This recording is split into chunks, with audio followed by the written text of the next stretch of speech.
क्रांतिपिता महात्मा ज्योतिबा फुले, छत्रपती शाहू महाराज, परमपूज्य बोधिसत्व डॉक्टर बाबासाहेब आंबेडकर, सत्याचा शोध घेणारे सत्यशोधक साहित्यरत्न अण्णाभाऊ साठे, ज्यांच्यामुळे आज मी तुमच्या समोर उभा टाकणे इतपत माझी लायकी निर्माण ज्यांनी केले असे माझे गुरु कर्मवीर एकनाथरावजी आवाड साहेब, या सर्व महापुरुषांना प्रथमतः अभिवादन. आजच्या कार्यक्रमाच्या विचारमंचावर डॅशिंग नेतृत्व आदरणीय आमचे मित्र, ज्यांनी आम्हाला हमेशा चळवळीत सोबत घेऊन चालले असे पप्पूजी काकदे साहेब, विचारमंचावरील सगळ्यांचीच माफी मागतो. सर्वच नेते, जमलेल्या भाव आणि बहिणींनो, भीमा तुझ्या मताचे जर का 5 लोक असते, की भीमा तुझ्या मताचे जर का 5 लोक असते, तलवारीचे त्यांच्या नारेचे टोक असते, करणीत भीमा असता, कथनीत भीमा असता, वर्तन तुझ्या पिलाचे सारेच चोक असते, भीमा तुझ्या मताचे जर का 5 लोक असते. या कार्यक्रमाचे आयोजक सिद्धार्थ भाऊ, आज जरी इथं एवढे लोक असली तरी भीमाच्या मताचे आहेत आणि अजून इथं येतील.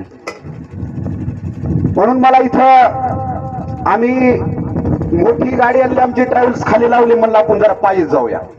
आम्ही पायी आलो. मला इथे येत असताना एक शेर आठवला कि ये बहुजनों की ताकत इस देश में तूफान मचा देगी. ये बहुजनों की ताकत इस देश में तूफान मचा देगी. आरएसएस और मनुष्यशाही को अपने इशारों पे नचा देगी. इस देश में एक दिन ऐसी क्रांति होगी, इस देश की सत्ता इन बहुजनों के हाथ में होगी. म्हणून मित्रांनो,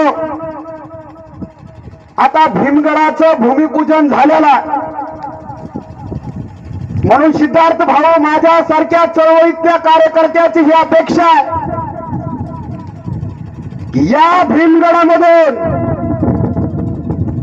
बाबासाहेब फुले आणि शाहूंच्या विचारांच्या मसाईल तयार झाले पाहिजेत. मिसाईल फुलेंच्या, बाबांच्या, शाहूंच्या विचाराच्या मिसाईल तयार होऊन इथल्या मनवादाचा जो किल्ला मजबूत होतोय, त्या किल्ल्यावर या मसाईल जाऊन धडकल्या पाहिजेत. येणाऱ्या काळात हे काम या भीमगडावरून झालं पाहिजे आणि ते आपण कराल याची मला 100% खात्री.